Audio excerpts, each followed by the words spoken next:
Sveiki! Gribēju šodien parādīt, kā mēs taisīsim karotē iekšu. Kā no sagatavas nonāk līdz šādam neslipām rezultātam. Holā. Un galvenais tā oliņa iekšā un pārējais neuzskatu, ka būtu problēmas. Ātrs veids, kā to izdarīt. Šādi man ir apzādāti izstāsti apmēram, paņem no sānas muki. Piespiest pie galda. Tā kā visu karot vai jāslipē, nav jācenšās likt kaut kas apakšā, kas jums sagādāt neērtības. Tā lūk. Kaltu sasnāt mēs mākam, sāksim šo pašu mūsu foršo kaltiņu. Plakanu 30 mm, nogriezīsim šo virsmu taisni. Lats no otras puses, tad mēs var redzēsim visu labāk. Uz šīm pārējām mums būs grūti zīmēt. Viņas ir daudz. Ātri un fiks mēs viņus varam nogriezt nost. Virsmiņu veidojas taisni. Nav nekas vairāk vajadzīgs. Kalti malini smuki, skaidri nost. Lūk, ātri, skaisti, vienkārši. Tā nu lūk. Nākamais ir, mums vidus ir jāuzzīmē. Karotē forma ir ola. Olu mēs pēc būtības varam uzzīmēt ļoti vienkārši. Ola sastāv no apļa un puses no elipses, kas viņai iet pāri. Protams, izskatās ļoti krimināli, bet saprast var, uz otru pusi uzzīmēsim veidot tā kā aci, šo pusi mums nevajag, un veidojās.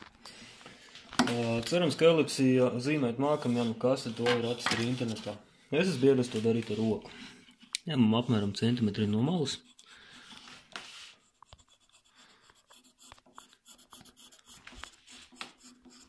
Apzīmējam riņķī skaisti.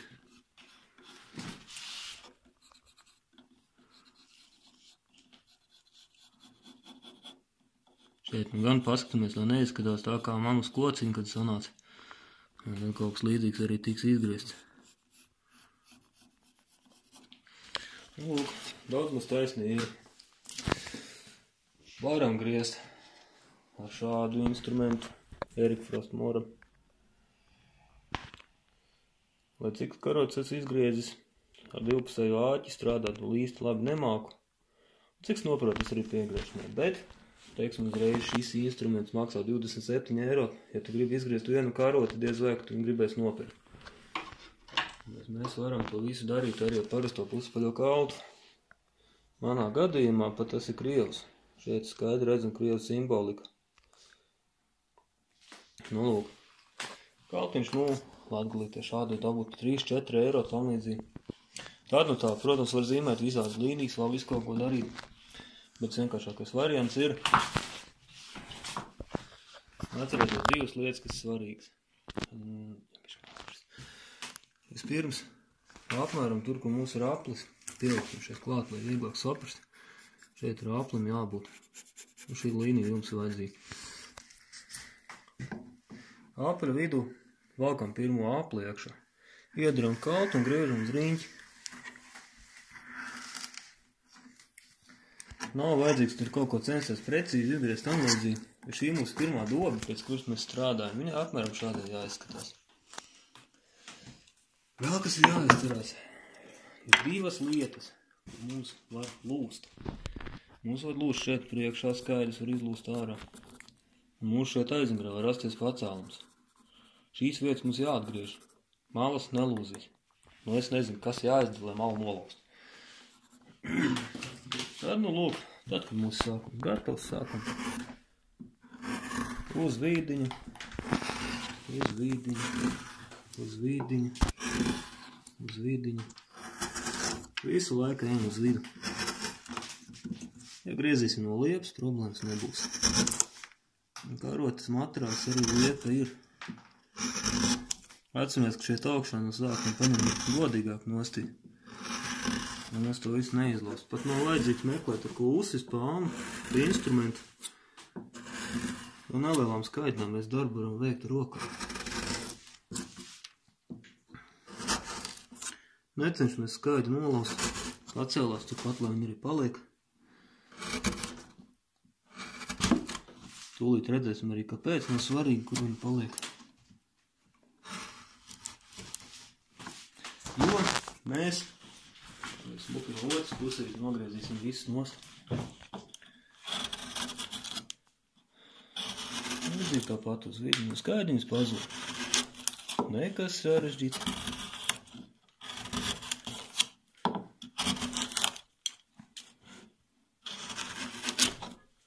Lūk, sāka plīst, ir jāuzmanās un šādām vietām. Iestumot kaltu, šeit veidojas saunā plaisa. Nu, lūk, tāpēc teicu, apakš jāskatās līdzi. Jā, atkal pa mazākam nost, lai plaisā nav kur rasties. Nespiežam tik dziļi uzreiz iekšā. Godīgi smuki, nogriežam. Līniju. Vieglāk ir griezt no turot kaltu rokās un gaisā kaut kur. Bet vienu roku piespiežot pie materiāla klāt. Līdzteks tevi svars un līdzteks to roku darbojas kā suports. Un ļoti viegli strādā. Tad, nu, lūk. Kad pirmā kārta nogriezt, ir dīvaini, ka kaut kas salūzīs.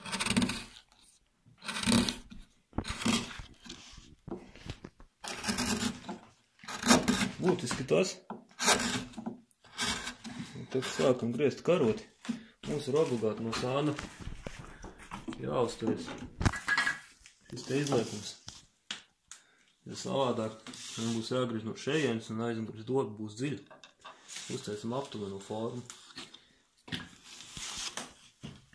Un lūk, atkal no otras pusītes. Skaidrs, kas pa vidu skaisti nogriežās. Nosturēt veselu kaudzi un cik daudz būtu jālūdz un jāmokās. Dobīt veidos ļoti skaisti un vienmērīgi. Protams, tā kad griežam pats dancoju apkārt, bet tā alprātam arī kaut kas jāredz. Viņš to pašu savas kustības nedaudz savācu. Lūk, šeit arī noder labi uzasināts kalds. Ja vasāks kalds, ja vieglāk griezt, un ja mazāk jāpieliek to vālīt. Tad, kad apmēram masa ir izņemta, tad atkal jātiek otrā pusē. Izņemam pēdējā masiņu. Lūk, skaisti. Un es nevajag spiest dziļi, jo dziļāk ej, jo gāz vairāk kaldu sānis. Var patrenēties un uz malkas pagals darīt. Nav tik grūti.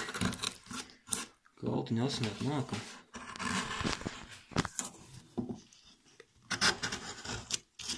Un lūk, tad, kad sākam dobu ir izņemt, es apmēram iegūstu, ko es gribu. Tad visu to pašu, bet tagad skatoties, kurā vietā, kur mēs esam griezuši, parādīs mums liels skaists skaidrs. Un kurā vietā mums ir kalds ir gājis pa šejieni, un kalds ir gājis pa šejieni. Mums veidojas kunkulis. Tagad mūsu uzdevums ir laist kaltu visu laiku pa vidu, ņemot tos kunkuļus nost, ja virsma veidojas taisna. To mēs arī darām. Šeit, protams, nav tik izteikti. Tagad, lūk, pa dobīšu virspusītē ar mazākiem griezieniņiem. Tīram visu ārā, skaisti, ātri un vienkārši. Šeit var spiest nevajadzētu. Tad izaskriet kalds. Pa griezumu kvalitāti nestrīdēsimies, es griežu kādu 6. karotu, šodien kalds nav asināts. Vidē pēc 2 karotiem jāpievelk nedaudz kalds. Nu, lūk, lejas paliek mazāk un mazāk.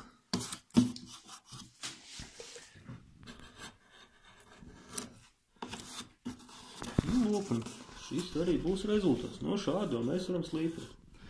Protams, var censties izgriezt to visu smalkāk, bet nav tas īsti vajadzīgs. Tad, lūk, karotas instrumenti tikai 2. Paldies!